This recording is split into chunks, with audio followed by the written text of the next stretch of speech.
السلام علیکم ورحمۃ اللہ وبرکاتہ۔ بسم اللہ الرحمن الرحیم۔ زہریلے جانوروں سے حفاظت کی دعا۔ رسول اللہ صلی اللہ علیہ وسلم کا ارشاد گرامی ہے کہ دوران سفر کسی منزل پہ پڑاؤ کرتے وقت جو شخص یہ دعا پڑھ لے اسے کوئی موذی چیز نقصان نہیں پہنچا سکتی یہاں تک کہ وہ اس جگہ سے کوچ نہ کر جائے۔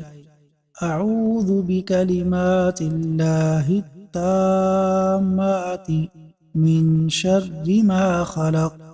اعوذ بکلمات اللہ التامات من شر ما خلق۔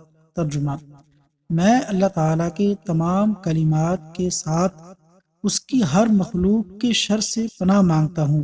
اللہ تبارک و تعالیٰ سے دعا ہے کہ اللہ تعالیٰ ہمیں ہر قسم کے موذی جانور سے محفوظ فرمائے۔ آمین یا رب العالمین۔